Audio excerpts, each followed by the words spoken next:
Hey guys, my name is Justice, my channel name is Justice Readings, and I read children's storybooks that are now in the public domain, or have been for a long time, and today I'm going to be reading Mrs. Piggle Wiggle, which is a book that I read a lot as a kid, on my own, once I learned to read on my own, when I was like 3. But, I read it, and I felt like it taught me a lot of valuable lessons, so I'm going to read you the introduction, and then I'm going to read you my 2 favorite stories. So the first thing is Mrs. Piggle Wiggle herself. That's a nice little illustration. Mrs. Piggle Wiggle herself. I expect I might as well begin by telling you all about Mrs. Piggle Wiggle, so that whenever I mention her name, which I do very often in this book, you will not interrupt and ask, "Who is Mrs. Piggle Wiggle? What does she look like? How big is she? How old is she? What color is her hair? Is her hair long? Does she wear heels? Does she have any children? Is there a Mr. Piggle Wiggle?" Mrs. Piggle Wiggle lives here in our town. She is small and has a hump on her back. When children ask her about the hump, she says, "Oh, that's a big lump of magic. Sometimes it turns me into a witch, other times into a dwarf or a fairy, and on special occasions it makes me into a queen." The children are all very envious of the hump because, besides being magic, it is such a convenient fastening place for wings. Mrs. Piggle Wiggle has brown, sparkly eyes and brown hair which she keeps very long, almost to her knees, so that the children can comb it. She usually wears it on top of her head in a knot, unless someone has been combing it, and then she has braids, or long wet curls, or long hair just hanging down with a jeweled crown or flowers on top. One day I saw her digging in her garden wearing the jeweled crown, with her hair billowing down her back. She waved gaily and said, "I promised Betsy," Bessie is one of her children friends, "that I would not touch this hair until she came home from school." And she went on with her digging. Mrs. Piggle Wiggle's skin is golden brown, and she has a warm, spicy sugar cookie smell that is very comforting to children who are sad about something. Her clothes are all brown, and never look crisp and pressed because they are used for dress-up. She wears felt hats which the children poke and twist into witches' and pirates' hats, and she does not mind at all. Sunday morning she takes one of the hats off the closet shelf, gives it a few thumps, pulls it firmly down fore and aft, and wears it to church. She wears very high heels all the time, and is glad to let the little girls borrow her shoes. Mrs. Piggle Wiggle has no family at all. She says that her husband, Mr. Piggle Wiggle, was a pirate, and after he had buried all of his treasure in the backyard, he died. She just has herself and Wag, her dog, and Lightfoot, her cat. The most remarkable thing about Mrs. Piggle Wiggle is her house, which is upside down. It is a little brown house, and sitting there in its tangly garden it looks like a small brown puppy lying on its back with its feet in the air. Mrs. Piggle Wiggle says that when she was a little girl she used to lie in bed and gaze up at the ceiling and wonder what it would be like if the house were upside down, and so when she grew up and built her own house she had it built upside down, just to see. The bathroom, the kitchen, and the staircase are right side up. They are more convenient that way. You can easily see that you could not cook on an upside-down stove, or wash dishes in an upside-down sink, or walk up upside-down stairs. In the living room of our house is a large chandelier, and instead of being on the ceiling, it's on the floor. Of course, it is really on the ceiling, but the ceiling is the floor, and so it is on the floor, and the children turn the lights and then squat around, pretending it's on a campfire. It is a campfire. Mrs. Piggle Wiggle says that her chandelier is the only one in town which is put to any real use. Her bedrooms all have slidey boards in them, because if you will look up at your attic ceiling, you will see that a slanty ceiling, when turned upside down, makes a fine slidey board. Also, all the wall lights are very close to the floor and handy for the small children. For the first 5 or 10 years after the house was built, Mrs. Piggle Wiggle climbed in and out of her rooms over the high doorways, but now she just has little steps, which are just the things to practice jumping. She gives the children chalk so they can mark on the rock how far they jump. Nobody knows how old Mrs. Piggle Wiggle is. She says she doesn't know herself. She says, What difference does it make how old I am when I shall never grow any bigger?" Mrs. Piggle Wiggle's dog, Wag, has puppies every once in a while, and so she keeps a long list of names of children who want them on the blackboard in her kitchen. For Lightfoot the cat's kittens, she has a long waiting list on the blackboard in the dining room. Mrs. Piggle Wiggle's backyard is full of big holes where small boys dig for Mrs. Piggle Wiggle's buried treasure, and her front yard is full of flowers which the little girls pick, jam into vases, and place about her living room or carry to their teachers. And I'd just like to say that I bet the little girls sometimes dig, and I bet the little boys sometimes picks flowers. Because really, what little kid really cares about gender definitions, and also what older person should? Every child in town is a friend of Mrs. Piggle Wiggle, but she knows very few of their parents. She says grown-ups make her nervous. For the first year after she built her house, Mrs. Piggle Wiggle lived there all by herself except for Wag and Lightfoot, and she was very lonely. Then, one dark, rainy afternoon, when she was baking sugar cookies and thinking about how much fun it would be if she knew someone besides Wag and Lightfoot to invite for tea, she happened to look out her kitchen window, and there, coming up the street in the pouring rain, dragging a big suitcase and bawling, was a little girl. Mrs. Piggle Wiggle wiped the flour off her hands and hurried right out into the rain and invited the little girl in for tea. The little girl's name was Mary Lou Robertson, and she was 8 years old and quite fat, and she was running away from home. She told Mrs. Piggle Wiggle all this after she had drunk 3 cups of cambric tea and eaten 7 sugar cookies. She said, "I'm running away from home because I hate to wash dishes. All I do is wash dishes. I am just a servant. Dishes, dishes, dishes. Wash, dry, put away, that's all I do. My mother doesn't love me at all. She isn't my real mother anyway. She probably got me out of an orphanage just to wash her dishes." Mary Lou began to cry again, so that the 8th sugar cookie got quite soggy before she finished it. Mrs. Piggle Wiggle said, "Isn't she your real mother?" Mary Lou said, "She says she is, but no real mother would make you wash dishes. Wash dishes! Wash dishes!" "Now that's a funny thing," said Mrs. Piggle Wiggle. "I mean you're hating to wash dishes so much, because you see, I like to wash dishes. In fact, I enjoy washing dishes so much that it cause of great sorrow to me is the fact that the only dishes I must wash are for Wag, Lightfoot, and me. 3 or 4 dishes a meal, that is all. When I wash dishes, Mary Lou, I pretend that I am a beautiful princess with long, golden, curly hair." Mary Lou's hair was jet black, braided into 2 stiff little pigtails, an apple blossom skin, and forget-me-not blue eyes. "I have been captured by a wicked witch, and my only chance to get free is to wash every single dish that I have for the whole kitchen sparkly clean before the clock strikes. For, when the clock strikes, the witch will come down and inspect to see if there is a crumb anywhere, if there are pots and pans that have been put away wet, if the silverware has been thrown in the drawer, or if the sink has not been scrubbed out, the witch will have me in her power for another year." Mrs. Piggle Wiggle looked at the clock and jumped up. "It's 10 minutes to 4, Princess, and we have so much to do. Hurry, hurry, hurry!" Mary Lou also jumped up and began carrying the tea things to the sink, and Mrs. Piggle Wiggle whisked them in and out of the dishwasher, and Mary Lou dried them, and Mrs. Piggle Wiggle hurried as fast as she could to put the cookie things away, and every once in a while she would stop and say, "Hark, Princess, do you hear the thump of the witch's big gnarly cane?" Then Mary Lou, her braids bobbing up and down with excitement, would say, "I hear it, Princess. It is coming closer and closer." Soon as the kitchen sparkled, the dishes were washed and dried and put away, and every crumb has been swept off the floor. Mary Lou even curled Lightfoot's tail neatly around her legs and smoothed Wag's fur.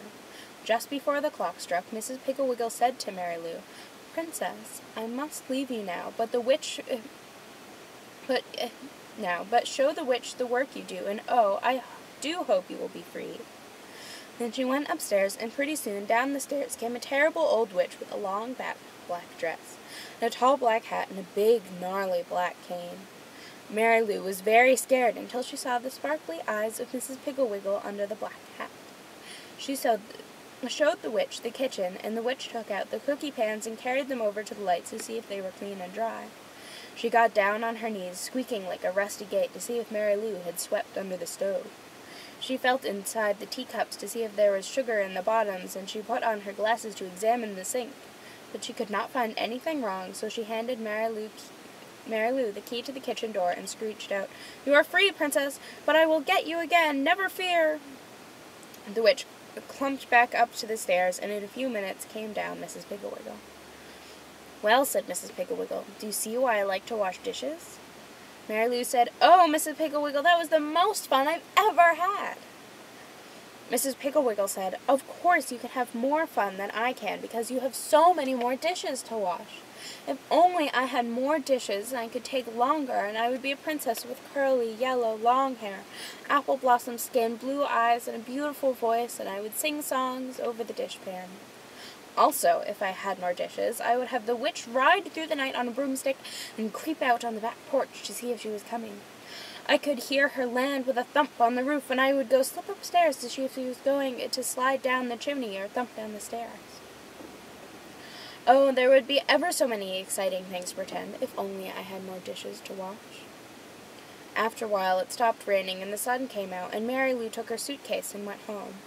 That night her mother, it really was her mother, of course, almost fainted when she came out to the kitchen exactly 27 minutes after Mary Lou was sweeping the floor, and all the dishes were washed and dried and put away, and everything was immaculate.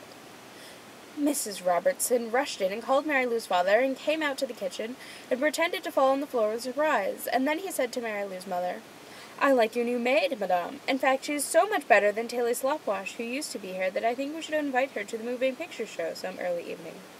Then Mary Lou told them all about Mrs. Piggle Wiggle, and Mary Lou's mother said, "Oh, yes, I remember seeing that odd little house. She sounds like a charming friend, and if you are certain that she invited you, you may go there after school tomorrow." The next day, after school, Mary Lou went to see Mrs. Piggle Wiggle. She took her best friend, Kitty Wheeling, with her, and Mrs. Piggle Wiggle was very glad to see them, and showed them through the upside-down house, and served tea and cookies. Kitty said, her mouth full of cookie, "My worst trouble is bed-making. I just cannot get them smooth. I'd much rather wash dishes like Mary Lou, but Mother won't let me change with my sister, Sally, who washes the dishes, until I've learned to make beds properly. Oh, I just despise making beds." Mrs. Piggle Wiggle poured herself another cup of tea, gave a saucer of cream to Lightfoot and 4 cookies to Wag, and then said, "If you think you have a hard time making beds, Katie, imagine how hard it is for me. You see, the cruel queen sleeps in my beds every night and expects them every morning, and if she finds a single wrinkle, even one as big as a pin, she will have me thrown in the dungeon. Come upstairs, and I'll show you how I make beds. How I have to make beds."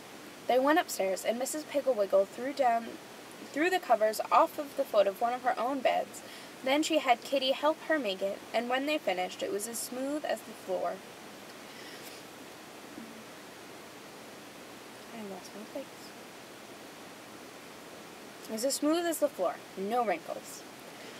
Mrs. Piggle Wiggle said, "The secret is to throw the covers way back. You simply cannot smooth up a bed, because if you do, there might be a wrinkle down by the foot, and of course the cruel queen will find it, and down into the dungeon."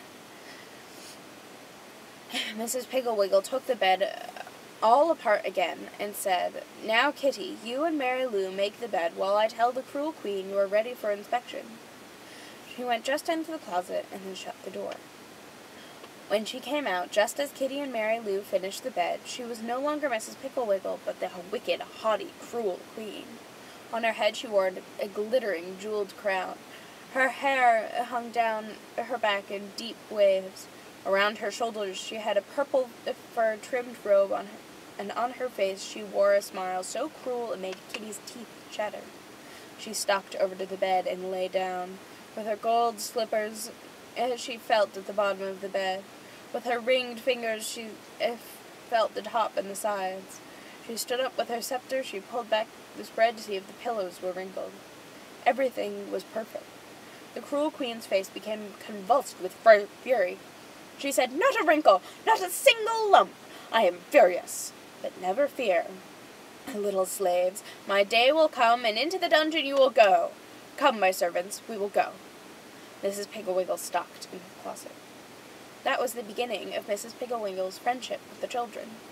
The next day, Mary Lou and Kitty's little brother, Bobby, and Bobby's friend, Dickie, went to Mrs. Piggle Wiggle's for tea, and the next day they came, and each brought someone else, and pretty soon every single child in town had been or was going to Mrs. Piggle Wiggle's house. This was the picture of the queen. the inspection.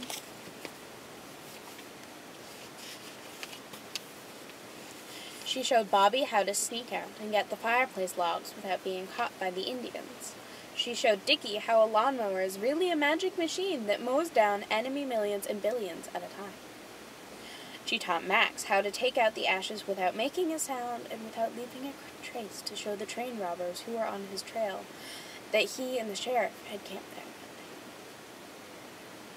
Mrs. Piggle Wiggle certainly knew how to make work fun, and she also knew that there are certain kinds of work that children love to do even though they do not know how very well, like painting and ironing and cooking and carpentry. One day, at Mrs. Piggle Wiggle's, there were 2 little girls baking cookies.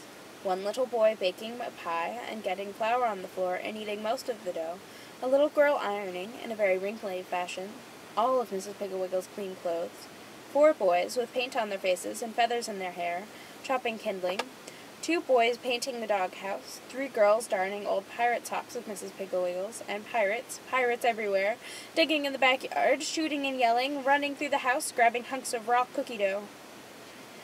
Mrs. Piggle Wiggle was sitting over in a corner of the living room sewing on doll clothes.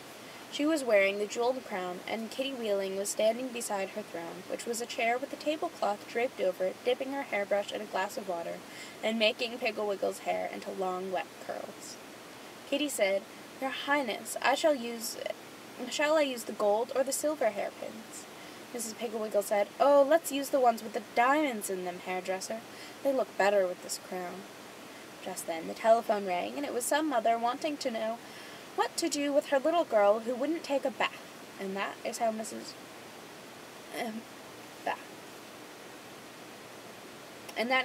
Piggle Wiggle got started with her wonderful cures. She told Hubert's mother about the won't pick up toys cure, Patsy's mother about the radish cure, Alan's mother about the slow eater tiny bite taker cure, Anne and Joan's mother about the fighter quarrelers cure, Dick's mother about the selfish boy cure, Mary's mother about the answer backer cure, and Bobby and Lauren and Susan's mother about the never want to go to bedders cure. So I'm not going to redo all of them. Oh god, 17 minutes. I think I'm going to make a different video to redo the little ones. Apparently this is ages 6 to 10. Because you're totally within those ages, right? Right? Yeah, I'm definitely not just like reading you a bedtime story even though you're way too old for that. No. Anyway. Yep, I'm going to make separate little things, videos, where I can speak words. But for now, you should subscribe to my channel. I'm going to be making more of these, and thank you for watching my video. Okay.